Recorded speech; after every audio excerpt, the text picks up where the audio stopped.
محبوب رب المشرقین المغربین جد الحسن والحسین ابو القاسم محمد علی محمد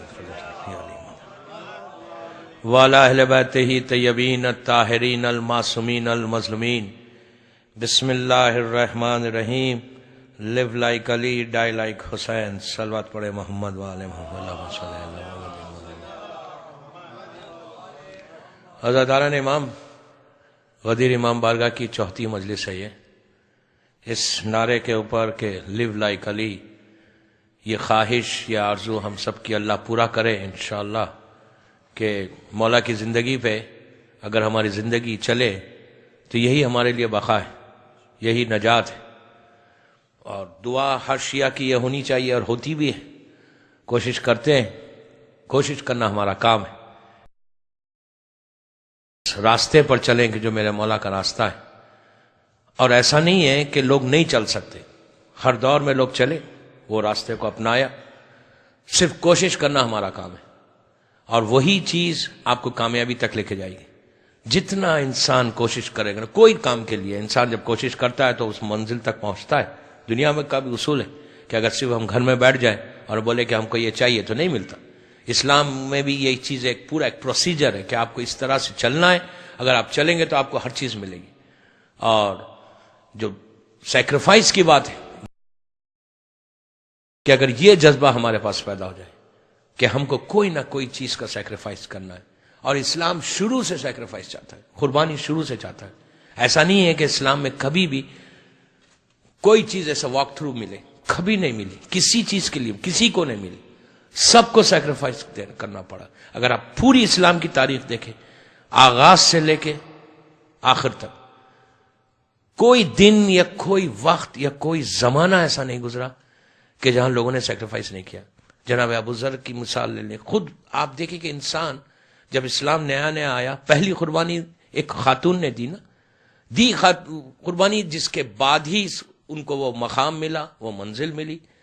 آپ ایک صلوات پڑھ لیں محمد وعلیہ محمد صلی اللہ علیہ وسلم۔ ایک اور صلوات پڑھ لیجیے۔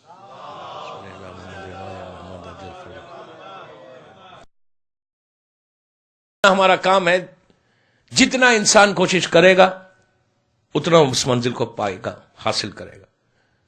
اور سیکریفائز آج کے زمانے میں بھی ضروری ہے۔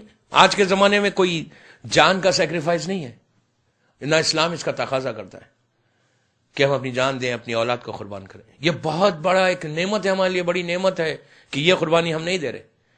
یقین کریں آخری زمانے کی قربانیاں بہت آسان ہیں، بہت آسان ہیں۔ اس زمانے میں بہت مشکل تھا۔ اولاد کی قربانی بے انتہا مشکل ہے، اپنے آپ کو قربان کرنا بے انتہا مشکل ہے۔ اگر آپ دیکھیں کربلا کے بعد، دیکھیں کہ پہلی قربانی کربلا کے بعد کس نے دی؟ کربلا کے بعد، ورنہ کربلا بالکل خاموش ہو جاتی۔ آپ ایک صلوات پڑھ لیں محمد وعلیہ اللہم صلی اللہ محمد وعلیہ محمد۔ پہلی قربانی کربلا کے بعد جس نے صحیح وجہ سے سیکریفائس کیا نہیں تھے، بلکہ 50,000 کے قریب بھی تھے، لیکن سٹارٹ جو کیا نا وہ ایسی شخصیت تھی کہ جو اتنی مصیبت آیا تھا 4 سال کے بعد، جناب مختار نہیں، مختار سے پہلے کسی نے دی تھی۔ اگر وہ شخص آگے نہیں بڑھتا اس وقت تو ظاہری طور پہ مظلوم امام کا جو پیغام تھا وہ نہیں پہنچتا۔ اگر جیسے آج ہم کیا کرتے، واجبات عمل کا واجبات کرتے اور گھر میں بیٹھ جاتے، ہم کہتے ہیں ہماری ذمہ داری نہیں ہے، یہ ہماری ذمہ داری ہے کہ واجبات کریں۔ واجبات تو کرنا ہی ہے، بغیر واجبات کرے آپ کوئی بھی واجبات، جتنی واجبات ہے اسلام کی، اس سے ہٹ کے انسان زندگی نہیں گزار سکتا۔ واجبات پہ تو عمل کرنا ہی کرنا ہے، ورنہ آپ دائرے اسلام سے خارج ہو جائیں گے۔ لیکن اصل چیز قربانی ہے، اصل چیز سیکریفائز ہے، اصل چیز وہ جذبہ ہے کہ میں کچھ کروں۔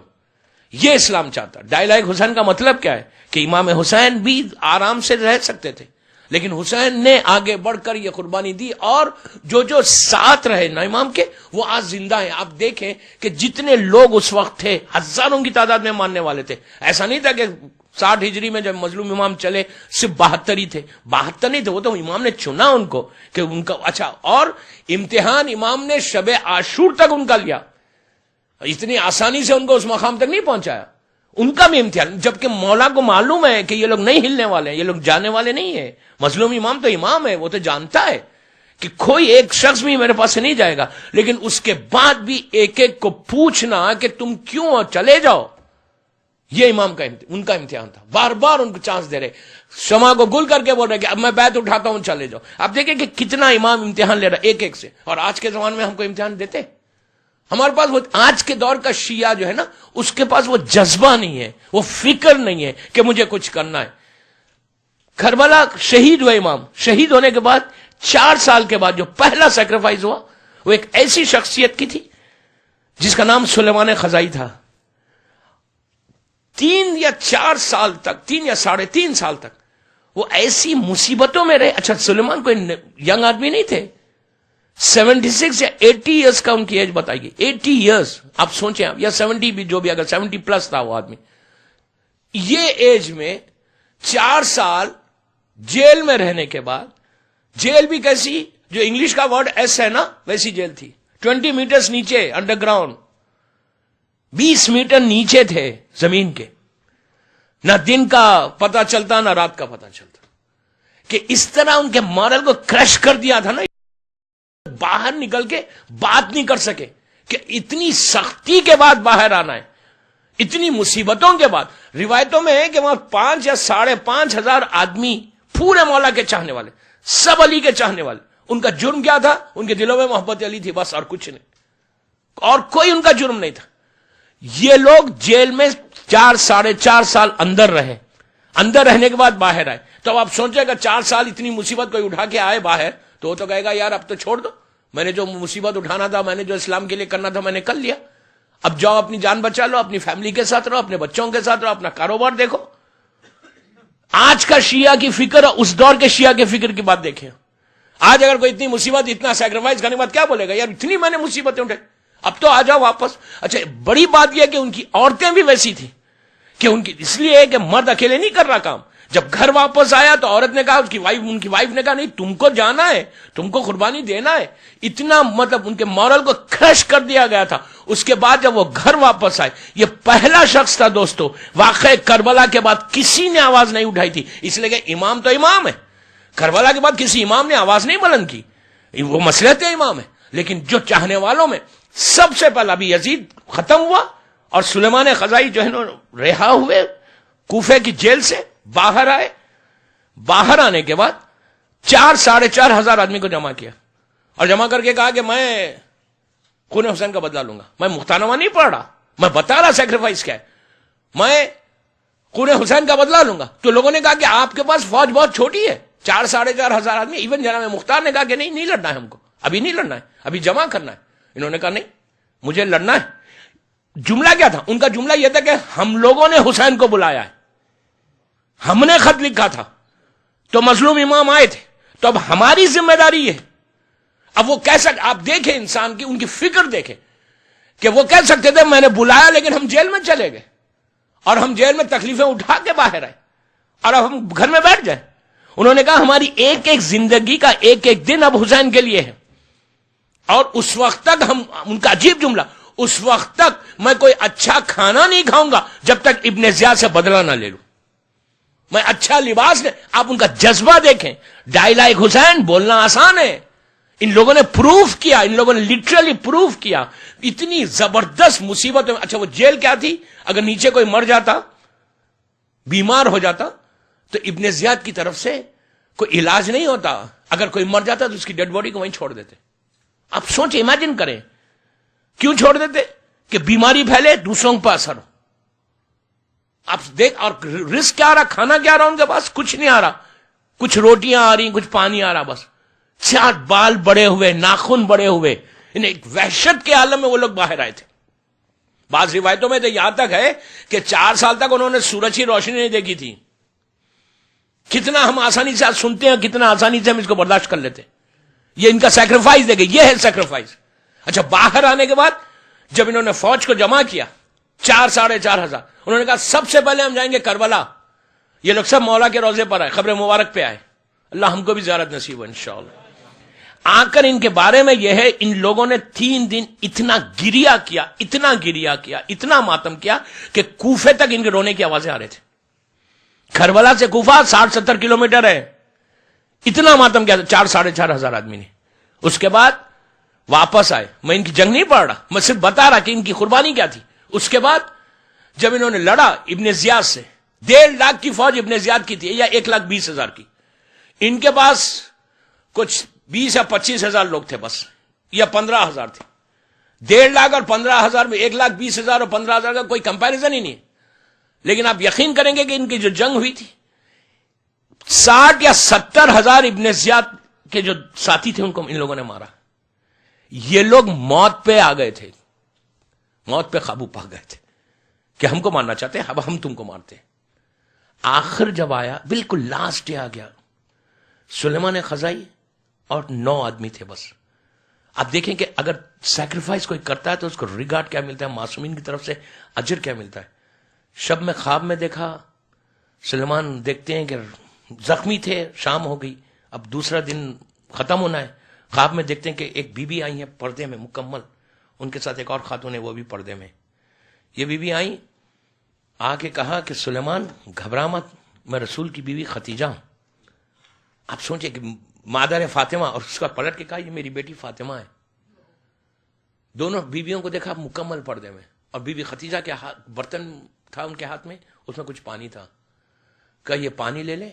اس کے بعد بیوی کا جملہ ہے کہ سلیمان ہم تم سے راضی ہیں. سند ہے نا, اب اس سے زیادہ کیا چاہیے. اور کہ اگر بیوی کہہ دے کہ میں تم سے راضی ہوں تو ختم ہو گئی بات. کہتے ہیں ہم تم سے راضی ہے, تمہارے عمل سے راضی ہے. اس کے بعد کہا کہ تم ہم سے بہت جلدی مل جاؤ گے. یہ پانی لینا, اپنے جو ساتھی ہیں ان کے زخموں پہ ڈالنا, انشاءاللہ اللہ شفا دے گا, تم بہت جلدی ہم سے آ کے ملو گے. اب کیا تھا, جب اٹھے تو دیکھا بازو پانی رکھا ہوا ہے.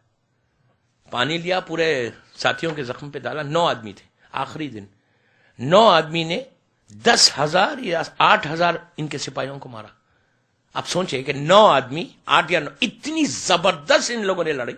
صرف ان کا مقصد کیا تھا کہ ہم نے حسین کو بلایا اور ہم جیل میں چلے گئے, حسین شہید ہو گئے. یہ سیکریفائس ہے دوستو. یہ صرف جذبے کی بات کر رہا. میں نے واقعہ صرف اس لیے پڑھا کہ ایک جذبہ پیدا ہو. ہم کو خواہش پیدا کرنا ہے. بغیر خواہش پڑے آپ خواہش کرے زندگی نہیں گزارنا. آپ دل میں سوچتے رہے کہ میں کیا کروں حسین کے لیے, میں کیا کروں اسلام کے لیے. آپ بولیں گے یہاں میرے پاس کوئی ٹولز نہیں ہے, یہاں کیا کر سکتا. آپ کا پلان کرنا, آپ کا سوچنا آپ کا کام ہے. اسباب اللہ پیدا کرتا ہے, اسباب معصوم پیدا کرتے ہیں, سوچنا آپ کا کام ہے. ہم کوئی چیز نہیں. اب آغا خمینی نے جب ریولیوشن کی بنیاد ڈالی 62 میں, کیا وہ سوچ رہے تھے کہ اتنا بڑا انقلاب پیدا کریں گے؟ کوئی تاریخ نہیں بتاتی. اس وقت اتنا کنڈیم کیا تھا لوگوں نے. رضا شاہ پہلوی کبیر کا زمانہ تھا, کہا کہ ممکن ہی نہیں. اس کے بعد کا بیٹے کا زمانہ تھا, کہا یہ ممکن ہی نہیں ہے. اور سامنے اتنی جابر حکومت, ایسی حکومت کہ اس زمانے میں ایران پیرس بنا ہوا تھا. ایسے زمانے میں اکیلا آدمی, اور پھر حکومت کے خلاف آواز بلند کر رہا. وہ اس وقت نہیں سوچ سکتے تھے کہ میں اتنا لمبا پیریڈ جائے گا لیکن میں اتنا بڑا انقلاب پیدا کروں گا. انہوں نے اکیلے آدمی نے انقلاب کی بنیاد ڈالی, اور ڈال کر اس میں یقین کو پیدا کیا. دعا کرتے رہے. آپ کو معلوم ہے ان کی دعاؤں میں وہی دعا ہے جو شیخ مفید نے بتائی تھی, جو میں نے کل کہا تھا, آج بتاؤں گا. وہ عمل رہبر انقلاب روز کرتے تھے. روز کرنے کے بعد ان کا نتیجہ یہ ہوا کہ اکیلا آدمی اتنی بڑی حکومت کو ہلا کر اچھا یہ بھی نہیں کہ اس ملک میں 30 سال باہر رہ کر, یہ ایسا معجزہ ہے کہ اکیلا رہ کر, دور رہ کر, ہزاروں میل دور رہ کر اس نے پوری حکومت کو ہلا دیا اور دنیا کو بتایا کہ اسلام کی طاقت کیا ہے. طاقت کو بتایا نا, یقین کو پیدا کیا نا. تو میں یہی چاہتا میرے یوتھ سے کہ جذبے کو پیدا کرو, اس یقین کو پیدا کرو. اور یقین سوائے علی والوں کے کسی کے پاس آ بھی نہیں سکتا. یقین کریں میری بات. مولا کی محبت میں جو یقین ہے نا, اگر تھوڑی سی محبت بڑھے, اس کے لیے تھوڑا ہم کو سیکریفائز یہ کرنا ہے. سب سے پہلے رزق پاک ہو. اگر رزق پاک نہیں ہے تو بھی یقین نہیں آتا. یقین کرے اب نہیں آتا. یقین آتا ہی نہیں, یقین کرے نہیں آتا. اس لیے نہیں آتا کہ رزق پاک نہیں ہے. زبان میں جو لقمہ جا رہا نا وہ پاک ہونا چاہیے. اگر وہ پاک ہو جائے, حلال ہو جائے, تو آپ زمین کو آسمان, آسمان کو زمین کر دیں. بلیو می, اگر رزق پاک ہو جائے آپ جو چاہے کر سکتے ہیں. آپ کے پاس وہ طاقت ہے, وہ بلیو میں وہ طاقت ہے. خیر خمینی کا ایگزامپل لے, کوئی سوچ نہیں, جو لوگ کرتے تھے کہ یہ بالکل ضعیف پاگل ہے, کچھ نہیں کر سکتا, کر کے بتایا. اتنی بڑی حکومت کو ہلانا مذاق تھا. ایسے کئی انقلاب ہے, اگر خالی ان کے انقلاب اس پہ 5 مجلسیں ہو جائیں گے, ان کا انقلاب پورا ہوا کیسے, کیا کیا معجزات ہوئے ان کے ساتھ. تو یہ جو عمل کر بات شیخ مفید تک چلی تھی نا, شیخ مفید کا وہ عمل ایکسٹراڈنری عمل ہے دوستو. وہ عمل آپ یقین کریں, یہاں پہ وہ بندے, وہ مومن یہاں موجود ہے اس وقت, ان کو لاسٹ ایئر بتایا تھا یہ ایسا ہے کہ آپ دنیا میں کہیں کریں.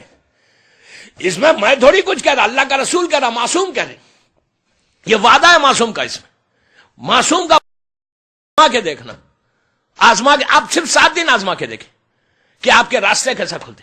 شیخ مفید سے یہ روایت ہم تک آئی, اور شیخ مفید جیسی پرسنالٹی نے کہا پھر رہبر انقلاب کی تعقیبات میں آپ سوچیں کہ اتنا بڑا انقلاب انہوں نے برپا کیا اور اس میں کامیاب ہوئے, اور سوائے کامیابی کے ان کے پر اور کچھ آئی نہیں. ٹھیک ہے, پرابلمس آتے ہیں, آبسٹیکلز آتے ہیں, رکاوٹیں آنا اچھا بھی ہے, پرابلمس آنا اچھا بھی ہے. اگر صرف ہمارا راستہ سیدھا نکل جائے تو بندہ فرعون بن جائے. اگر رکاوٹیں نہیں آئے نا, تھوڑی پریشانیاں نہیں آئے نا, تو انسان فرعون بن جائے. وہ کہے گا یار اب میرا لیے تو سب صحیح نہیں. پرابلمس آتے ہیں, لیکن جو پرابلمس آتے سالو کرنے والا بھی امام ہی ہوتا ہے, پھر وہ سالو کر کے دیتا ہے آپ کے پرابلم. لیکن آپ اپنے یقین میں پیدا کرنا. تو شیخ مفید کا یہ بتایا ہوا عمل, اور رہبر مسلسل کرتے تھے, ان کی بایوگرافی میں یہ عمل موجود ہے. 2 چیزیں ان کے بعد بڑی عجیب تھی, اور دونوں یہ چیزیں شیخ مفید نے اس کی تاکید کی کہ تم کر کے دیکھو. اور یہ ایسی آزمائی ہوئی چیزیں. پہلا وہ عمل نماز جعفر تیار. نماز جعفر تیار کامن نہیں ہے ہمارے پاس, بالکل کامن نہیں, انہیں پڑھی نہیں جاتی عام طور پہ. جبکہ یہ وہ چیز ہے کہ اللہ کے رسول کا جملہ, میرا جملہ نہیں. جعفر تیار مولا علی کے بڑے بھائی ہیں, سمدی بھی ہے, شہزادی زینب شہزادی ام کلثوم کے سسر بھی ہے, فادر ان لا بھی ہے. یہ وہ عمل ہے آپ کے ملک میں 3-4 شہروں میں یہ عمل ہوا ہے. شکاگو میں ہوا ہے, آپ کے شہر میں 2, لاسٹ ٹائم جب میں آیا تھا 2 گھروں میں ہوا یہ عمل. اب ان سے پوچھنا کہ ان کے پاس کیسے حالات بدلے. بامبے میں ہوتا ہے, نیو جرسی میں ہوا. ایسے سے پرابلم سالو, اس لیے کہ اللہ کے رسول کا وعدہ ہے. رسول وہ صادق جس کو دشمن نے صادق کہا, وہ رسول کہتا ہے. جب جعفر تیار 12-14 سال کے بعد واپس آئے مدینہ, تو جب مدینہ واپس آئے تو پتا چلا اللہ کا رسول خیبر گیا ہوا. جعفر تیار خیبر گئے. جب خیبر گئے تو یہ وہ لمحہ تھا کہ جب مولا نے مرہب کو مارا تھا. انہیں 40 دن کے بعد اسلام کو فتح ہوئی تھی. ایک ہاتھ میں سر تھا. 14 سال کے بعد دونوں بھائیوں میں ملاقات ہوئی. مولا اور جعفر ایک ساتھ گلے مل کے یہ دونوں بھائی رسول کے کیمپ میں انٹر ہوئے. جیسے ہی خیمے میں انٹر ہوئے, تو خیمے میں جب انٹر ہوئے تو ایک سائڈ پہ مولا تھے, ایک سائڈ پہ جعفر تیار تھے. تو اللہ کے رسول کا تاریخی جملہ ہے. انہیں رسول نے عجیب جملہ ارشاد فرمایا اس وقت. رسول نے جب مولا کو دیکھا کہ ہاتھ میں مرہب کا سر ہے, دوسری طرف دیکھتے ہیں جعفر تیار اتنے عرصے کے بعد واپس آئے, تو اللہ کا رسول کہتا ہے کہ میں کس کی خوشی بناؤں, جعفر کی واپسی کی خوشی بناؤں یا خیبر کی فتح کی خوشی بناؤں. آپ دیکھ رہے ہیں کہ کتنا کہاں لے کے جا کے ملایا. اس کے بعد کہا کہ جعفر آدم سے لے کے عیسیٰ تک کسی نبی کو اللہ نے وہ اس کی امت کو یہ رحمت نہیں دی, یہ برکت نہیں دی, جو تمہارے ذریعے جو بھی یہ نماز پڑھے گا اللہ اس کو وہ برکت اور رحمت عطا کرے گا. اس کے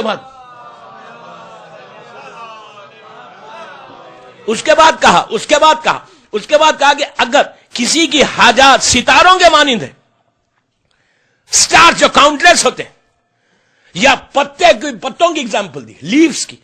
آج لیوز آپ گن نہیں سکتے کہ کتنے قسم کے پتے ہیں دنیا میں جھاڑ پہ. تو کہا کہ پتوں کے برابر کسی کی حاجات ہے, لیوز کے برابر کسی کی حاجات, اور وہ خلوص کے ساتھ یہ نماز پڑھے تو اللہ اس کی حاجت, وہ مسلح سے نہیں اٹھے گا. 15 شعبان کے اعمال میں, نیمے شعبان کے اعمال میں یہ عمل ہے. یہ ایک نماز ہے پوری ہماری نمازوں میں, رسول سے لے کے زمانے کے امام تک.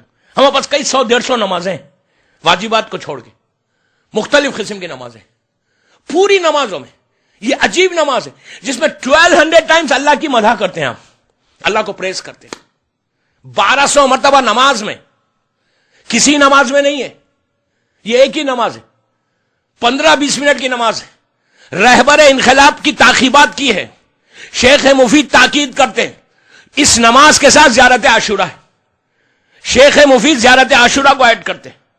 رسول نے زیارت عاشورہ نہیں بتایا, شیخ مفید نے بتایا کہ نماز جعفر طیہ اور زیارت عاشورہ اگر ملا کے 40-45 منٹ کا یہ عمل ہے, لیکن یہ سونے کی کان ہے, جادو ہے, لٹرلی جادو. آپ کر کے دیکھیں, آپ اپنے گھروں میں کر کے دیکھیں کہ حالات ایسا کھلتے ہیں وہاں پہ. کوئی انلیس بندہ مسلسل گناہ کرتے رہے اس کے بعد بھی آپ کے گھر میں کرا رہے عمل, اور وہاں پہ آپ اس کے بعد عمل کرو, پھر وہی کرتے رہو جو اسلام نے منع کیا. وہی گانے چل رہے, وہی میوزک چل رہی, وہی بے پردگی ہو رہی, رزق حرام ہو رہا. اگر یہ پرابلم ہے تو ضرور آپ پھر اثر نہیں ہوگا. لیکن اگر تھوڑا سا احتیاط کر لیں, شیخ کا عجیب جملہ ہے شیخ مفید کا. شیخ مفید کہتے ہیں مجھے حیرت ہے ان لوگوں کے اوپر کہ یہ چیز کو رکھ کر پریشان ہے. اب یہ شیخ اپنی طرف سے تھوڑی دے رہا, یہ شیخ رسول کی طرف سے دے رہا.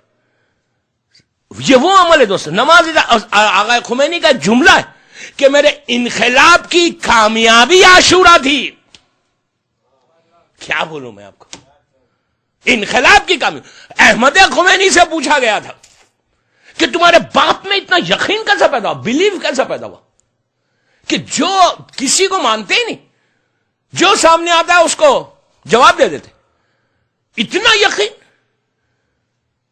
تو انہوں نے کہا میرا باپ جو ہے 3 چیزیں کرتا تھا, یہ ہمارا ہر مرجع کہتا ہے. 2 تو یہ چیزیں کرتا تھا, نماز جعفر طیہ, زیارت عاشورہ, اور تیسری چیز میرا باپ صلاۃ اللیل کبھی مس نہیں کیا. عجیب بات ہے نہیں, کتنی ہمارے پاس اتنی بڑی چیز ہے, اتنی بڑی چیز ہے. آپ یقین کریں کہ ایسے واقعات آپ کے ملک کے ہیں نا, میں وہ بیان کروں گا تو میرا وقت نکل جائے گا. آپ کے ملک کے, بلیو میں, آپ کے اور آپ کے شہر کے 2 گھروں میں ہوا. یہ جو غدیری آتے ہیں وہ لوگ, 2 گھروں میں لاسٹ ٹائم ہوا تھا. اب پوچھنا ان سے کہ کیسے ان کے پاس حالات بدلے, سوال ہی نہیں پیدا ہوتا. یہ ممکن ہی نہیں ہے کہ اگر اللہ کا رسول کہہ رہا ہے کہ اتنی حاجات بھی ہوں گی اور وہ مانگے گا. رہبر کہتے ہیں کہ میری انقلاب کی کامیابیوں میں سے کامیابی یہ کہ میں یہ کرتا تھا. اور یہ اچھا پھر وہی بات, پڑھو تو یقین کے ساتھ پڑھو, پڑھو تو اس بلیف کے ساتھ پڑھو کہ مولا آپ کا وعدہ. اب یہ کہو کہ اللہ تیرے حبیب کا وعدہ ہے اس کے بعد اور تو عطا کر. روایت کا ہے کہ تم جیسے ہی سلام کرتے ہو, ختم کرتے ہو, 1200 مرتبہ اللہ کی مدح کرتے ہو, اور نماز کے دوران مدح کرنا. ایسا نہیں ہے کہ آپ جو ہے تسبیح بعد میں پڑھیں, نو, تسبیح نہیں پڑھی جاتی, بلکہ نماز کے دوران اللہ کی مدح کرتے ہیں 1200 ٹائمز. جب 1200 مرتبہ پڑھ کے بندہ 3 دفعہ اللہ اکبر کہتا ہے اور ہاتھوں کو اٹھاتا ہے, تو روایت کا جملہ ہے کہ جیسے اس کے ہاتھ بلند ہوتے اللہ اپنی ساری رحمتوں کو اس کے اوپر اپنی رحمت کی نگاہ ڈال دیتا. پروردگار کی رحمت کی نگاہ پڑ جائے تو اور کیا چاہیے. ہماری زندگی کا مقصد کیا ہے؟ ہم ادھر ادھر نگاہیں ڈالتے ہیں, لیکن اگر اللہ ہمارے اوپر ڈال دے, اس سے بڑی بات ہمارے لیے کیا, اس سے بڑا آنر کیا ہے بندے کے لیے, اس سے بڑی عزت کیا ہے کہ اللہ دیکھ لے ہم کو. یہ امام کا جملہ ہے کہ کاش میرا اللہ مجھے دیکھ لے. تو یہ چیز شیخ کہتے تھے کہ اگر تم اپنے زندگی میں کامیابی چاہتے ہو. اچھا عجیب بات ہے کہ صرف ایک فائدہ نہیں ہے یہ عمل کرنے کا, اس عمل سے رزق ہے, بیماری ہے, اور سب سے بڑی چیز عزت, اور سب سے بڑی چیز پروٹیکشن, اور سب سے بڑی جان کی حفاظت. یعنی آپ ہر چیز اللہ دے رہا ہے اس میں. شیخ کہتے ہیں اس لیے کہ رہبر کے اوپر کئی حملے ہوئے. ایسا نہیں کہ رہبر کو چھوڑ دیا تھا, شاہ نے کیا نہیں کیا, پھر ظالم صدام تھا وہاں پہ, کیا نہیں کیا, ہر وجہ سے حملے ہوئے. روایت میں کہ جب تک تم یہ کرتے رہو گے, انلیس موت نہیں آتی, تم کو کوئی نقصان نہیں پہنچا سکتا. اب آپ سوچیں کہ جان کی حفاظت اس سے بڑی بات نہیں ہے کہ انسان کی جان کی بھی حفاظت ہو جائے یہ عمل کرنے سے. صلوات پڑھ لے محمد وآل محمد.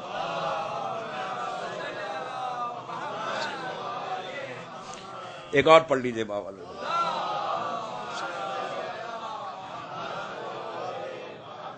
شیخ مفید پوری تبلیغ بغداد میں کر رہے ہیں, عراق میں کر رہے ہیں.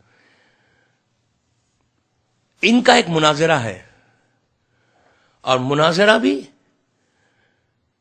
وہاں کا جو رہبر تھا, جو وہاں کا لیڈر تھا بغداد کا, بنی عباس کا زمانہ, وہ وہاں کا خلیفہ, جو بھی آپ سمجھے اس کو, اس کی حکومت ہے. شیخ وہاں زندگی گزار رہا ہے.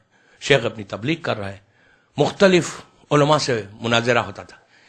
ایک وہاں پہ ایک ایتھسٹ آیا بغداد میں، اس کے بعد اس کا پہلے یہ سن لے کہ ایک ایتھسٹ آیا جو خدا کو ہی نہیں مانتا تھا، مانتے نہیں، اور آگے وہ کہنے لگا، اس طرح سے باتیں کرنے لگا کہ لوگوں کو شک آنے لگا اسلام کے اوپر کہ یہ ایسی باتیں کر رہے ہیں، خدائی کے اوپر شک آنے لگا. تھوڑا سا ان کے لوگوں کے ذہن بدلے تو اس وہاں کا جو گورنر تھا، جو حاکم تھا بغداد کا، وہ گھبرا کے کہا کہ اس نے کچھ علماء کو بلوایا، ان سے بات کی، وہ بھی قائل نہیں کر سکا، یہی جیت گیا وہ مناظرہ بھی. تو اس نے شیخ کو بلوایا، شیخ مفید کا اس وقت نام تھا، بغداد میں ان کا مدرسہ چل رہا تھا. یہ آنے کے بعد اس سے ملاقات ہوئی، دیکھا یہ جوان آدمی ہے اور وہ تھوڑا ضعیف تھا. اس نے کہا یہ کیا کریں گے، گفتگو ہوئی. شیخ نے ایک بات نہیں کی. شیخ بڑے ذہین ان کے بارے میں کہ بڑے انٹیلیجنٹ تھے، اور علی والے تو ہوتے بھی انٹیلیجنٹ نا. مولا کی محبت کے بعد بےخوفی نہیں آتی. اگر کوئی بےخوف ہے تو دیر از سم تھنگ رانگ. یقین شیعوں میں شیعہ کیسے بےخوف ہو سکتے ہیں؟ شیعہ تو باب المدینۃ العلم سے وابستہ ہے نا، اس در سے وابستہ ہے، اس محبت سے وابستہ ہو، تو پھر بےخوفی کیسے؟ اسٹوپیڈیٹی ہمارے پاس نہیں ہونی چاہیے. اسٹوپیڈیٹی انہی کے پاس آتی ہے جو کب آئے گی؟ اگر تم لا علم ہو گئے، جاہل ہو گئے. جہالت سے باہر نکلو. یقین دیکھو، سب سے بڑی چیز یہ بھی ہے کہ جہالت سے باہر نکلنا. بہرحال تو یہ بیٹھے، انہوں نے دیکھا اس کو، کوئی بات نہیں کی. بڑا مشہور مناظرہ، میں بالکل چھوٹا سا بات کرتا ہوں. گفتگو کی، دوران گفتگو 2-3 منٹ بات کر کے کہا، اچھا اب تیرے عقیدے کے اوپر تو بعد میں کل کروں گا، کل تم مجھ سے ملنا.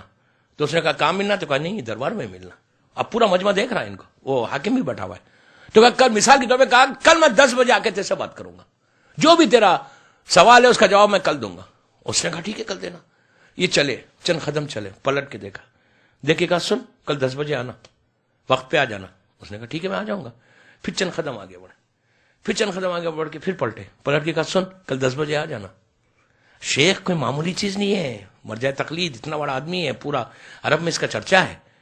2-3 دفعہ اس کو ریمائنڈ کیا. اس نے کہا بابا آ جاؤں گا، ٹھیک ہے کل 10 بجے آ جاؤں گا. دوسرے دن وہ تو پہنچ گیا، یہی نہیں پہنچے. وقت گزرا، 1 گھنٹہ 1.5 گھنٹہ، وہ چیخنے لگا. اس نے کہا تمہارا شیخ تو بڑی بڑی باتیں کر رہا تھا کہ وقت پہ آ جانا. اچھا ایک بات یاد رکھیں کہ وقت پہ ہر کام کرنا بہت اچھی بات ہے، اسلام بھی وہی کہتا ہے. اسلام کے پاس بھی ہر چیز وقت کا ہے. یہ نہیں کہ آپ 1 گھنٹہ آپ لیٹ کریں جیسا ہمارے پاس ہندوستان پاکستان میں ہوتا ہے، سب چلتا. لیکن یہ جو وقت ہے نا، اسلام پورا ریلیجن وقت کا ہے. حج کیا ہے؟ اگر اتنی بڑی عبادت ہے حج کی، حج میں کچھ نہیں ہے، صرف ٹائمنگز ہے. اگر آپ حج کو دیکھیں، حج میں کچھ ہے ہی نہیں. یہ وقت سے یہ وقت، یہ وقت سے یہ وقت، یہ وقت سے یہ وقت اور قیام، بس. اس کے علاوہ کچھ بھی نہیں ہے حج میں. آپ کو یہ ٹائم سے یہ ٹائم یہاں رہنا، یہ ٹائم سے یہ ٹائم میں رہنا. نماز دیکھیں آپ، اسلام کا پورا اگر فریم دیکھیں تو وہ ٹائم کے اوپر ہے پورا، کہ یہ ٹائم سے یہ ٹائم تم کو یہ عبادت کرنا ہے. ٹائم گزر گیا تمہاری عبادت چلی گئی. تو وقت کی بڑی امپورٹنس ہے ہمارے اسلام میں کہ وقت پہ ہر کام کرو. تو بہرحال شیخ نے بار بار پلٹ کے 3 دفعہ کہا تھا، پہنچے نہیں وقت کے اوپر. 1 گھنٹہ 1.5 گھنٹہ 2 گھنٹے ہو گئے. اب یہ چیخ پکار کرنے لگا کہ وہ ایسی باتیں کرتے ہیں. جتنے ان کے چاہنے والے تھے امام کے، یہ بڑے شرمندہ ہو رہے تھے شیخ نے ایسے حرکت کیوں کی. 1 گھنٹہ 1.5 گھنٹے کے بعد واپس آئے. اس نے کہا بڑا کل باتیں کر رہے تھے اور 1.5 گھنٹے کے اتنی دیر سے آتے ہو. شیخ میں نے کہا نا بڑا انٹیلیجنٹ ہوتے ہیں ہمارے شیعہ.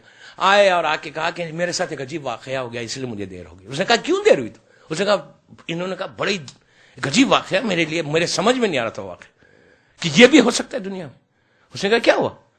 وہی بغداد کا واقعہ. انہوں نے کہا کہ بغداد میں ایک پل ہے، آج پل ہے لیکن اس وقت دجلہ تھی. اس نے کہا کہ شیخ نے کہا کہ وہ دجلہ سے جب میں کشتی میں آ رہا تھا، چھوٹی چھوٹی بوٹس ہوتی تھی، جو موڈ آف ٹرانسپورٹیشن جب تھا، جو یہ سائڈ پہ رہتے تھے وہ سائڈ پہ جانا ہے تو بیچ میں دریا ہے، ریور ہے، تو چھوٹی چھوٹی بوٹس ہوتی تھی. اور اس زمانے میں بوٹس جو ہے ہاتھ سے لوگ چلاتے تھے، لکڑی سے، جس کو ملا کہتے، اور آج کل کی طرح اسٹیمرس نہیں ہوتی تھی. تو کہا کہ میں نے ایک عجیب بوٹ دیکھی. میں جب پہنچا اس کے اوپر، ساحل کے اوپر، کریک کے اوپر، تو میں نے دیکھا کئی بوٹس رکھی ہوئی ہیں، لیکن ایک بوٹ میں نے دیکھا کہ اس میں کئی لوگ بیٹھے ہوئے، اس میں کوئی ملا ہی نہیں ہے، کوئی چلانے والا ہی نہیں. اس زمانے میں کوئی نہیں چلانے والا. آج کل تو کوئی نئی بات نہیں ہے، ریموٹ سے ہر چیز چل رہی، لیکن اس زمانے میں تو نہیں تھا. اس زمانے میں لوگوں کے تصور میں نہیں تھا. کہا ایک بوٹ آئی، ایک شپ آئی، ایک کشتی آئی، اس میں ایک آدمی نہیں ہے چلانے والا اور لوگ بیٹھے ہوئے ہیں اس کے اندر. اور وہ چلی، آگے چلتی ہے، کچھ لوگوں کو اتارتی ہے، کچھ نئے لوگوں کو لیتی ہے، پھر چلتی ہے، پھر اتارتی ہے، پھر چلتی ہے. کہا اس طرح چل رہی تھی، اس میں دیر ہو گئی، میں یہی دیکھتا رہا کہ ایسا کیسا یہ کشتی چل رہی ہے. زور سے اس نے ہنسا دربار میں، ہنس کے کہنے لگا کس بیوقوف کو لے کر آ گئے کہ بغیر ملا کے کوئی کشتی چلتی ہے؟ انہوں نے پلٹ کے کہا اپنے بارے میں کیا خیال ہے؟ تجھے اپنے بارے میں کیا خیال ہے؟ تو ایک کشتی کو نہیں مانتا تو دنیا کیسے چل رہی؟ تو کوئی تو چلانے والا ہے. خالی اس کشتی سے اس نے، شیخ نے اس کو قائل کیا، کہا کہ سن، جب تو کشتی کو نہیں مانتا تو زمین اور آسمان کیسے چل رہے؟ تو جب سنا تو اس کے اب اس طرح کی باتیں جب ہونے لگی تو اب اس حاکم نے ان سے کہا کہ آپ یہ بتائیے کہ آپ ان لوگوں کو کیوں نہیں مانتے، علی کو بلا فصل کیسے مانتے ہو؟ یہ کیا بات ہے، یہ کیا ریزن ہے؟ اب وہاں کا ان کا مناظرہ ہے کہ یہ چیزیں مانتے ہو. جب ان کی پوری شہرت ہوئی کہ انہوں نے اس کو قائل کیا، تو انہوں نے سورہ توبہ سے اس کو قائل کیا. اس حاکم کو جو انہوں نے شیعہ کیا، انہوں نے، شیخ نے کہا کہ تو نا سوال یہ ہے کہ تو مولا علی کو چوتھا، ہم پہلا کیوں نہیں مانتے، پہلا کیوں مانتے ہیں، چوتھا کیوں نہیں مانتے، ان کو پہلا کیوں نہیں مانتے، یہ دوسرے جو تھے. تو انہوں نے کہا کہ ہم کیسے مانیں؟ کہا کہ اللہ نے ان پہ بھروسہ کیا، اتنی روایتیں، اتنی حدیثیں. انہوں نے کہا حدیثیں تو بہت ہیں، حدیثوں سے کچھ نہیں ہوتا. تو کہا نہیں، اللہ ان پہ بھروسہ. انہوں نے کہا اللہ کب بھروسہ کرتا؟ اللہ نے کیا ہی نہیں ان پہ بھروسہ. اس نے کہا کیسے نہیں کیا؟ اس نے کیا، اللہ نے بھروسہ. انہوں نے کہا اگر اللہ بھروسہ کرتا تو ہم بھی بھروسہ کر لیتے. اسی لیے انہوں نے سورہ توبہ پڑھا. سورہ توبہ میں کہا کہ سورہ توبہ کیا ہوا تھا؟ سورہ توبہ جب آیا تو اللہ کے رسول نے کیا کہا کہ آپ جائیے اور جا کے تلاوت کیجئے. تو یہ چلے، جیسے ہی چلے جبرائیل نے آگے کہا اے رسول، اللہ یہ کہہ رہا ہے کہ آپ جائیں یا وہ جائے جو آپ میں سے ہو. تو اس وقت مولا کو بلا کر توبہ دیا، سورہ دیا کیا؟ کہا کہ جا کر ان سے سورہ لے لو، جا کے تلاوت کرو. تو وہ واپس آ گئے. انہوں نے پلٹ کے یہ کہا کہ جو اللہ 114 سوروں میں ایک سورے پہ ان پہ بھروسہ نہیں کرتا تو پورے قرآن پہ کیسے بھروسہ کرے گا؟ آپ سمجھ لیں میری بات؟ انہوں نے کہا کہ جب ایک سورے پہ یہ بھروسہ نہیں کر رہا اللہ ان پہ اور ان سے سورہ لے رہا، تو اس کے بعد وہاں پہ چینج ہوا. پھر فقہ جعفری جو ہے پھر نافذ ہوئی شیخ کے زمانے میں. ادروائز اس سے پہلے، شیخ مفید سے پہلے فقہ جعفری، سید رضی، سید مرتضیٰ کا پیریڈ تو بعد کا ہے، لیکن یعقوب کلینی دشمنی کے دور میں گزار رہے تھے زندگی، اور شیخ صدوق بھی ویسے ہی گزار رہے تھے. بعد میں شیخ صدوق بغداد سے ایران چلے گئے تھے، اس لیے آج ان کا مزار بھی وہیں پر ہے تہران میں، لیکن شیخ مفید کا مزار بغداد میں. تو اس طرح انہوں نے کام کیا. اس کے بعد سید رضی، سید مرتضیٰ جو ان کے شاگرد تھے، ان کے ساتھ زندگی، ان کے ساتھ انہوں نے بڑا پرسنل انٹرسٹ لے کر یہ دونوں شاگردوں کو اپنا کام کیا. اس میں جیسے سید رضی کا ذکر ہے، سید رضی کی جو ٹوٹل ایج ہے نا 32 ایئرس کی، جو نہج البلاغہ کا جو رائٹر ہے جنہوں نے کمپائل کیا نہج البلاغہ کو، ان کی پوری زندگی 32 ایئرس کی. 32 کی روایت بھی ہے، 35 کی بھی ہے، 33 کی بھی ہے، 3 روایتیں. سب سے ینگسٹ سن تھے، ان کے دونوں بچوں میں ینگسٹ ہے، اور سب سے جلدی انتقال ہوا. اب آپ امیجن کریں کہ 32 ایئرس میں سید رضی کا کنٹریبیوشن، اس لیے کہ میں ابھی کل کے بعد صرف آج کے بعد صرف 2 دن ہے، تو آج میں کچھ سید رضی بھی بتا دوں. سید رضی 32 سال اگر روایت لیتے ہیں، ایج لیتے ہیں ان کی، 32 ایئرس میں اتنا بڑا کام. نہج البلاغہ کے جو مولا کے سرمنز ہے، نہج البلاغہ کیسی کتاب ہے؟ نہج البلاغہ جو پوری ہے، صرف یہ نہیں ہے کہ مولا کے اتنے خطبے یا اتنے خطے، اتنے لیٹرز ہیں، نو، انہوں نے اتنے جمع کیے. کئی بعد میں علماء نے مولا کے دوسرے جو سرمنز تھے اس کو جمع کیے، لیکن یہ پہلا شخص ہے پوری ہماری تاریخ میں کہ جس نے انیشیٹو کیا، جس نے آگے بڑھا، جس نے جمع کیا، جس نے دنیا کو بتایا کہ علی کے خطبات کیا ہیں. دوسرے لوگوں نے جو خطبے جمع کیے وہ اس وجہ کے خطبے نہیں ہیں. انہوں نے سب سے پہلے ان میں نہج البلاغہ میں کمال یہ کہ انہوں نے پورے وہ رائٹر جو تھے، جو نیریٹرز تھے جن کے پاس سے آئی تھی، اس کو بھی بڑا چیک کیا کہ یہ کہاں کا خطبہ ہے، کون ہے لکھنے والا. اس لیے کہ بعد میں آپ کو پتا ہے لوگوں نے اعتراض بھی کیا تھا کہ یہ کیسے ممکن ہے. اور سب سے بڑی بات یہ ہے کہ جو خطبے انہوں نے کمپائل کیے ایک جگہ ایسا رکھے ہوئے نہیں تھے. مولا کے لیٹر نہج البلاغہ میں پہلے خطبے سرمنس ہے، پھر لیٹرز ہے، پھر سیئنگز ہے. نہج البلاغہ کو 3 حصوں میں انہوں نے ڈیوائیڈ کیا. پہلے لیٹرز خطبے، پھر لیٹرز ہے مولا کے، اور اس کے بعد سیئنگز ہے مولا کے. تو جتنی پوری نہج البلاغہ جمع کیا، کوئی ایک جگہ رکھی ہوئی نہیں تھی. بغداد میں دشمن زمانہ پورے عراق میں جاتے تھے. ان کے بارے میں یہ کہ یہ مدینہ تک گئے، مکے تک گئے. پتا چلا کہ ایک لیٹر فلاں آدمی کے پاس ہے، صرف 32 سال کا سن، 14 سال 32 ایئرس میں 14 ایئرس میں انہوں نے اس نہج البلاغہ کو جمع کیا. آپ سوچیں یار، 32 سال میں 14 ایئرس اب نکال دیں, کتنے سال بچ گئے؟ 16-17 سال. اس کے بعد یہ 18 ایئرس میں انہوں نے کر کے ایک ایسی مکمل, اچھا یہ نہیں کہ ان کے بعد جمع, انہوں نے اپنی زندگی میں جمع کر کے شیخ مفید کو بھی بتایا تھا کہ دیکھو میں نے یہ جمع کیے. اس لیے اچھا اس کے بعد ایک ایک لیٹر کو جمع کرتے تھے, لاتے تھے, لا کے چیک کرتے تھے, چیک کر کے پھر ایک جگہ کرتے تھے, پورا اس کو کمپائل کر کے 1000 سال سے وہ آج ہم کو گفٹ دیا کہ اس سے بڑا کوئی گفٹ مل بھی نہیں سکتا. مولا کے سینگز کا اس سے بڑا کوئی گفٹ مل ہی نہیں سکتا. لیکن آج افسوس کیا ہے, ہمارے ڈرائنگ رومز میں رکھی ہوئی ضرور ہے, پڑھنا نہیں ہے ہم کو. میں بڑوں سے بات نہیں کر رہا, میں بچوں سے بول رہا ہوں. اپنے ویژن کو کھولنا ہے. اگر ویژن کو دیکھنا جب بڑھانا چاہتے ہو تو تم نہج البلاغہ پڑھو, روز ایک پیج پڑھو, ایک پیج. جیسے قرآن پڑھنے میں اجر ہے نا, ویسے مولا کے سینگز پڑھنے میں بھی اجر ملے گا. جیسا قرآن پڑھنے میں میموری شارپ ہوتی ہے, معصومین کے سینگز پڑھنے میں بھی میموری شارپ ہوتی ہے. سجاؤ مت.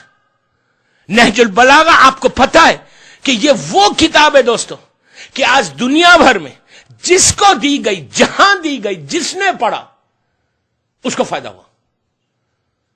بچوں کو, اپنے بچوں کو ناول ضرور پڑھوائیے, لیکن ایک سینگ بھی پڑھوائیے مولا کی, یاد کروائیے. گھروں میں مت رکھیے, گھروں میں سجا کے رکھنے کی کتاب نہیں ہے. افسوس سے کہہ رہا, ابھی دہلی میں نہج البلاغہ کانفرنس ہوئی تھی, میں گیا تھا دہلی میں, 18 ذیلحجہ کو تھی. دنیا بھر سے لوگ آئے تھے. پٹنہ کے پروفیسر, ہندو لوگ کہتے ہیں کہ اس سے بڑی کوئی کتاب ہی نہیں ہے. بلیو می, آپ یوٹیوب پہ ہے پورا کانفرنس. بڑے بڑے اسپیکر سے, ڈاکٹر قلب صادق تھے, ہندو پروفیسر تھے, جامعہ ملیہ یونیورسٹی میں ہوئی تھی کانفرنس یہ اسی سال 18 ذیلحجہ کو. وہاں کے پروفیسرز تھے, سب نان مسلمز تھے اور اہل سنت سے تھے. کہتے ہیں کہ ہمارے ہندو کہتا تھا کہ میرے نزدیک اس سے بڑی کتاب نہیں ہے, اس سے بڑی. اس نے کہا کہ یہ پڑھنے سے, اس نے ایک عجیب بات کہی, وہ موجود ہے یوٹیوب پہ, کہ راجیو گاندھی جو پرائم منسٹر تھے انڈیا کے, ان سے جب کہا کہ بھائی وہ لیٹر پڑھو. دیکھیے ہم صرف سنتے ہیں کہ مالک اشتر کو ایک لیٹر لکھا. ارے بابا لکھا کیا تھا؟ وہ ایک لیٹر ایسا ہے دوستو, ایک لیٹر, میں یقین کے ساتھ کہہ رہا, اگر وہ لیٹر ہر شیعہ پڑھے, شادی سے پہلے ہر لڑکے کو ہر لڑکی کو پڑھانا چاہیے لیٹر. آپ بولیں گے شادی سے پہلے کیوں؟ اس لیے کہ ایک نئی زندگی شروع ہو رہی نا. جو آج ڈیورس ریٹ بڑا ہوا ہے نا, جو آج پرابلمس ہے نا ہماری کمیونٹی میں, اس کے لیے وہ لیٹر, مالک اشتر کا لیٹر بہترین لیٹر ہے زندگی کو گزارنے کا. مولا نے صرف حکومت چلانے کا نہیں دیا, مولا نے نہج البلاغہ, مالک اشتر کو جو لیٹر میں کہا کہ تم حاکم ہو, چلانا ہے. کیسے چلانا ہے؟ شوہر گھر کا حاکم ہوتا ہے, شوہر گھر کا چلاتا ہے. تو جس طرح مالک اشتر کو حکم ہے نا, اسی طرح اگر ہر لڑکا شادی سے پہلے وہ لیٹر پڑھے مالک اشتر کا, تو آپ یقین کریں پھر گھر میں کوئی پرابلم ہو ہی نہیں سکتا. اتنا مولا کی سینگ ہے, عجیب لیٹر. پلیز میری ریکویسٹ ہے, جو مجھے باہر بھی سن رہا ہے اس وقت لائف, ان سے بھی یہ بات کہ پڑھو نہج البلاغہ, وہ لیٹر پڑھو. تو راجیو گاندھی کو اس ہندو پروفیسر نے کہا کہ ہم نے یہ لیٹر دیا, تو اس نے کہا یہ لیٹر تو میں نے کئی مرتبہ پڑھا اور اس کا جملہ ہے, میرا جملہ نہیں. اس نے کہا یہ تو میرے بیڈ پہ تکیے کے نیچے رہتا ہے لیٹر, اتنا قریب ہے میرے ساتھ. آپ دیکھیں کہ غیر مسلم فائدہ اٹھا رہے. کیوں؟ سید ہے, اس میں پورا حصہ کس کا ہے؟ اس عالم دین کا.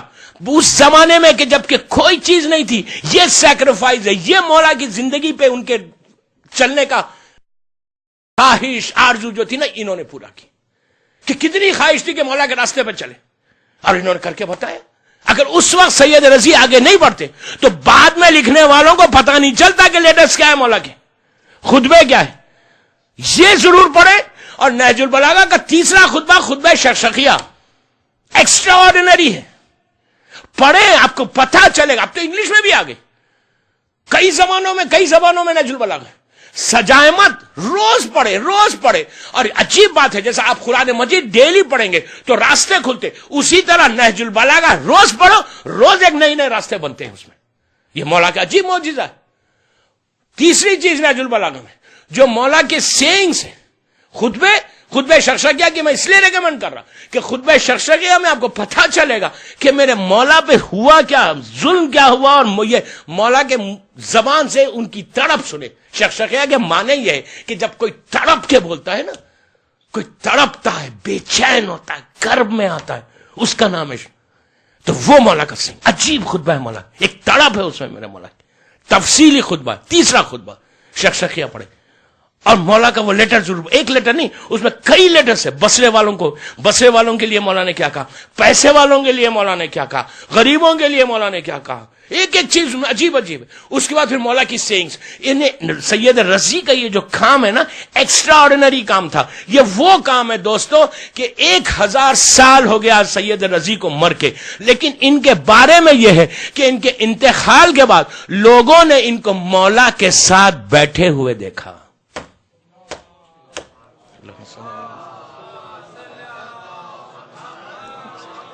اور ایک بات بتاؤں آپ کو، یہ دونوں بھائیوں کی جو دونوں کی کامن تھی، دونوں میں گفتگو ہو رہی تھی.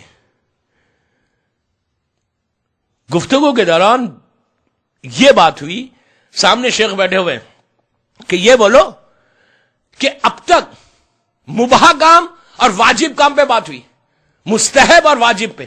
واجب تو سبھی کرتے، کہا انہوں نے کبھی کوئی مستحب کام بھی نہیں چھوڑا. مثال کے طور پہ جتنی سنت نمازیں، جتنے مستحب کام ہیں، سب کرتے تھے. اس کے بعد یہ کہا کہ ان کی یہ وہ شخص ہے کہ جن کی واجب ہونے سے پہلے یہ تہجد کے پابند تھے، صلاۃ اللیل کے پابند تھے. 32 ایئرس کی لائف ہے، جسٹ 32 ایئرس میں. اس کے بعد یہ عبادتیں بھی ہیں، اور یہ عبادتوں کے ساتھ پھر یہ کام بھی ہے. دیکھیے یہ سیکریفائز ہے اصل.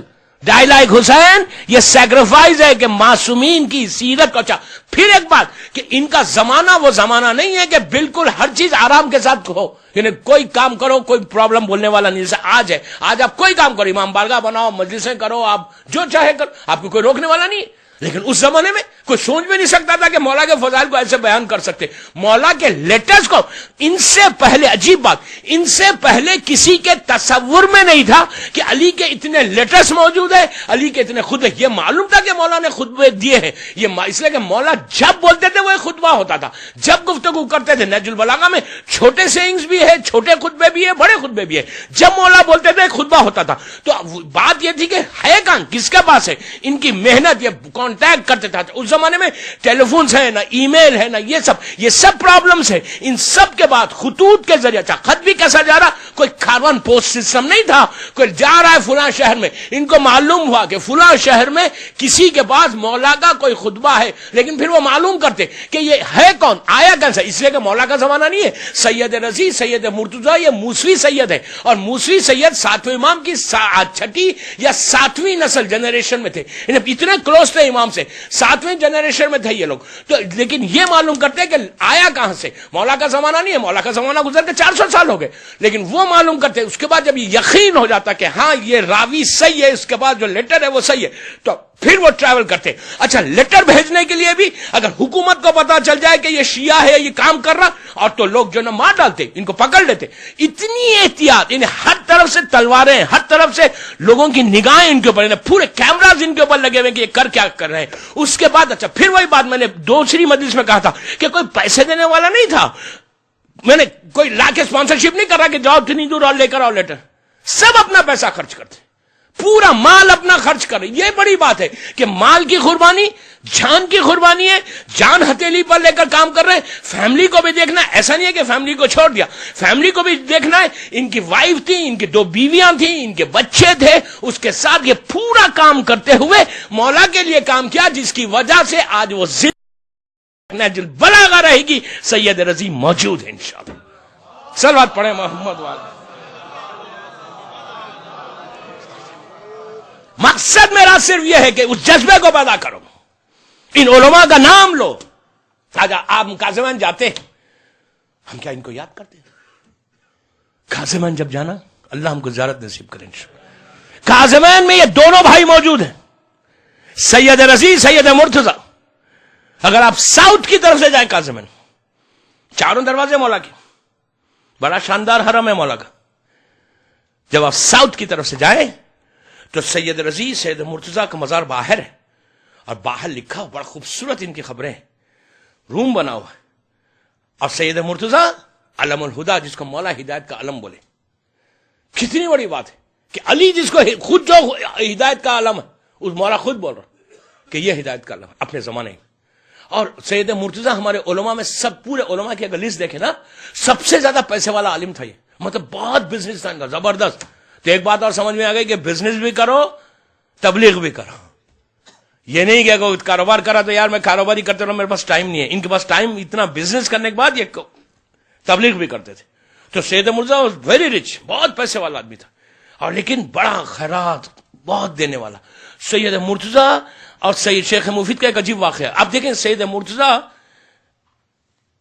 اسٹوڈنٹ ہے شیخ مفید کے، لیکن اس کے بعد ریلیشن شپ کیسی. اچھا، اور ایک چیز، ہمارے علماء میں کبھی حسد نہیں ہے. عجیب بات یہ ہے کہ جتنے عالم ہیں، آغا خوئی اور آغا خمینی کا زمانہ دیکھ لیں، دونوں اپنے دور کے ایک وضع کے عالم، لیکن کبھی بھی آپ دیکھیں گے ہمارے علماء ایک دوسرے کے خلاف کبھی نہیں بولتے. وہ عالم ہی نہیں ہے جو اس طرح کی باتیں کرے. آپ یقین کریں میری بات، وہ ہے ہی نہیں، وہ شیعہ ہی نہیں. مطلب اب وہ عالم کیسے ہو سکتا جو دوسروں کو ہدایت کر رہا اور خود حسد کر رہا؟ حسد کیا چیز ہے؟ کہ جلسی کہ مجھے نہیں مل رہا. شیعہ کو تو کرنا بھی نہیں چاہیے، اس لیے کہ ہمارے اماموں کے ساتھ لوگوں نے حسد کیا تھا. امام نے کبھی حسد نہیں کیا، ہمارے معصومین کے ساتھ لوگوں نے حسد کیا. تو شیخ مفید اتنا بڑا استاد اور سید مرتضیٰ ان کے شاگرد، ان کے بیٹھ کے جو ہے تعلیم دے رہے، کچھ اسٹوڈنٹس کو پڑھا رہے، اور سامنے سید مرتضیٰ کا گھر ہے. سید مرتضیٰ کا گھوڑا جو ہارس ہے وہ رکھا ہوا ہے، اور وہیں پہ نیچے زین رکھی ہوئی جس پہ گھوڑے پہ بیٹھتے. ایک کتے نے آ کے اس کو نجس کر دی. جیسے ہی نجس کی، سید مرتضیٰ باہر آئے. جب سید مرتضیٰ باہر آئے تو شیخ مفید نے کہا کہ سید یہ تمہاری زین نجس ہو گئی اور تم اس میں سواری مت کرو، یہ پاک کر لو اس کو. سید مرتضیٰ نے کہا کہ بالکل صحیح ہے آپ نے جو کہا، لیکن شرعی مسئلہ یہ ہے کہ اگر نجاست کے لیے دو گواہ چاہیے.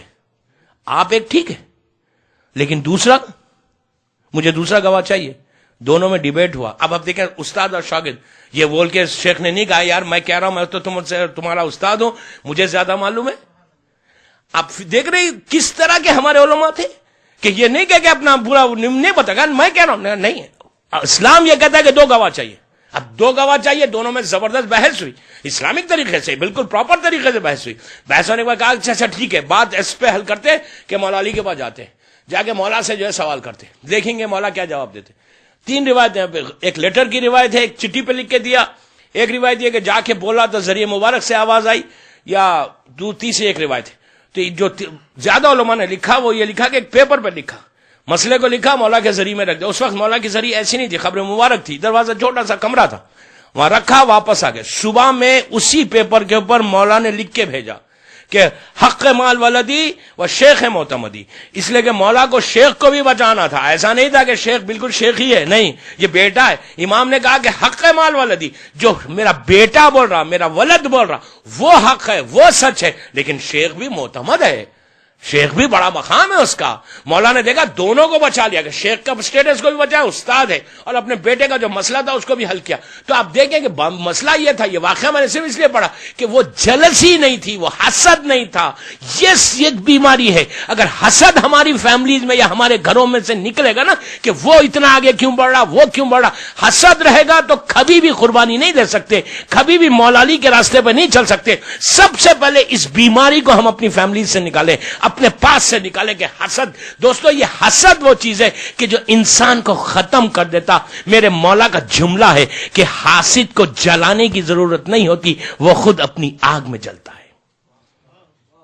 یہ مولا علی کہہ رہے ہیں کہ حاسد جو جلسی ہے جس کے پاس، اس کو جلانے کی ضرورت نہیں ہے، وہ خود جل رہا ہے اور اس کا کوئی اینڈ نہیں ہے.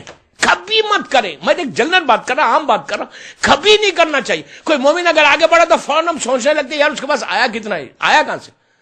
خود پلاننگ کر رہے ہیں، خود سوچ رہے ہیں، اس کے فرشتوں کو بھی نہیں معلوم ہے.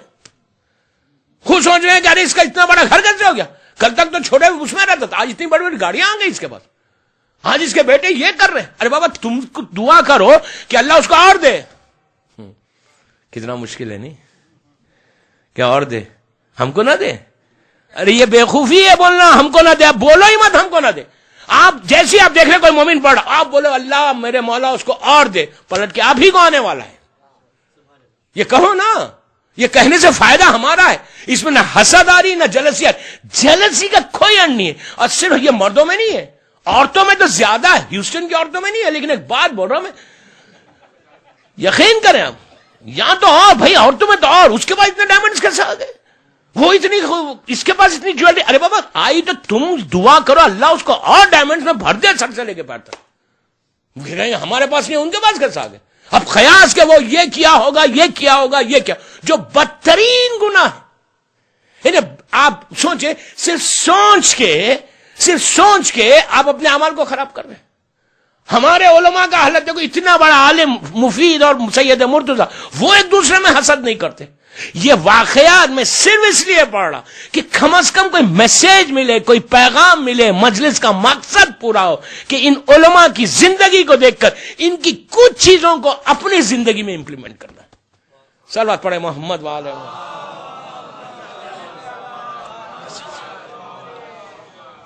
ایک اور پڑھ لیجئے.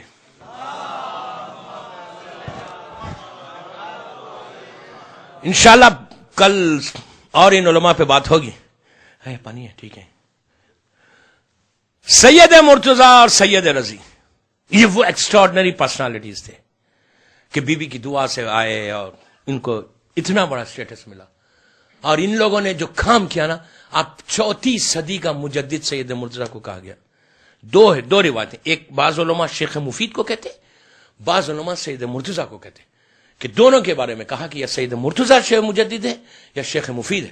بہرحال جو بھی ہو، دونوں بھی ہو سکتے کہ دونوں نے بھی مجدد کا مانے کہ زندگی دی، اسلام کو بچا لیا.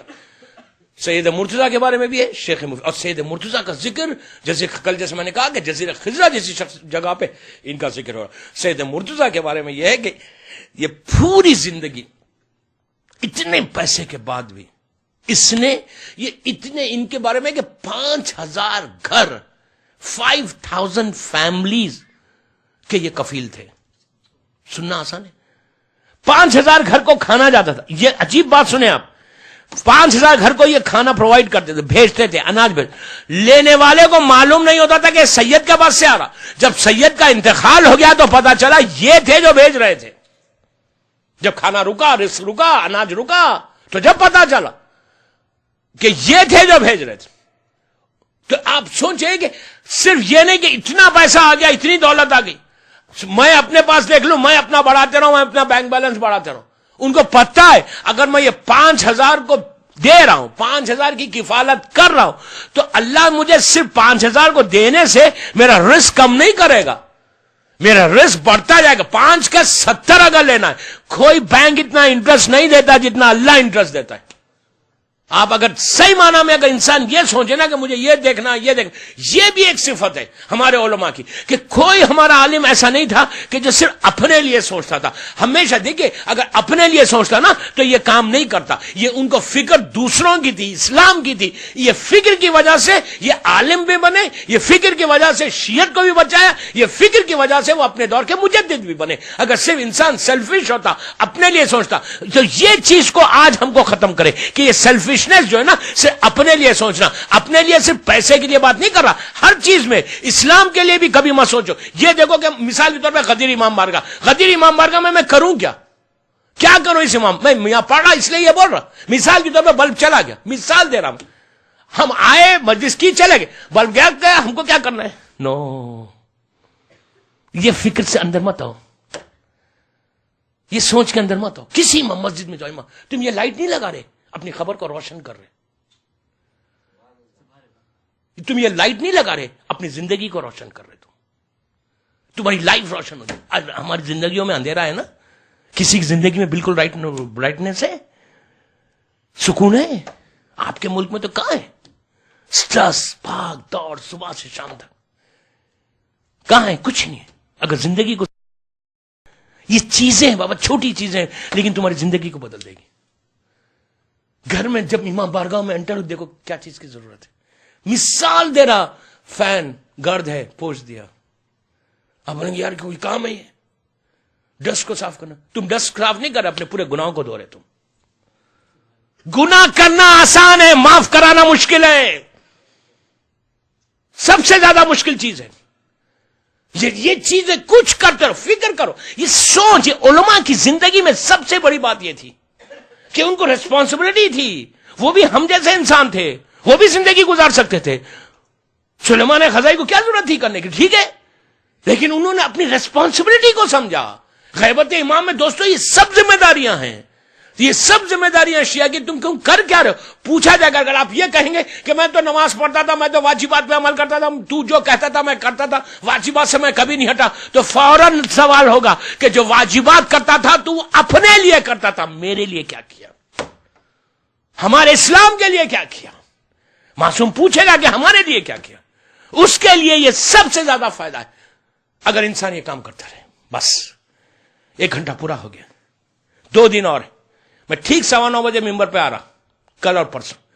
آج کراؤڈ کو دیکھ کے اندازہ ہوا کہ آج صرف ویک ڈے شروع ہو گیا، پہلا دن تھا نا، 2 دن کی چھٹی کے بعد۔ صلوات پڑھ لے محمد وآل محمد۔ بہرحال مولا آپ لوگوں کو خوش رکھے، اس لیے کہ یہاں پہ اتنی رات کو مجلس میں آنا، پھر صبح سویرے جاب، جتنی دور دور سے آنا، یہ بھی آپ کا سیکریفائز ہے، یہ بھی آپ کا جذبہ ہے۔ اس جذبے کو ہمیشہ قائم رکھو، کوئی ذاکر رہو، مجلس ضرور کرو، 2 مہینے 8 دن، یہ سب سے بڑا آنر ہے۔ ایک موقع ملا ہے تو ضرور کرو، کوئی کہیں بھی جاؤ، بہرحال امام بارگاہ جاؤ، کسی امام بارگاہ میں بھی جاؤ، ذکر حسین ضرور کرو، اس لیے کہ اس ذکر کی تمنا، اس ذکر کی خواہش، اس ذکر کی آرزو، اس ذکر کے لیے دعا ہے، اس ماں کی دعا ہے کہ میرے بچے کا رو پر روئے گا کون؟ شہزادی کی تڑپ تھی، بے چینی تھی کہ میرے بچے کی مجلس کون کرے گا، گریا کون کرے گا، روئے گا کون؟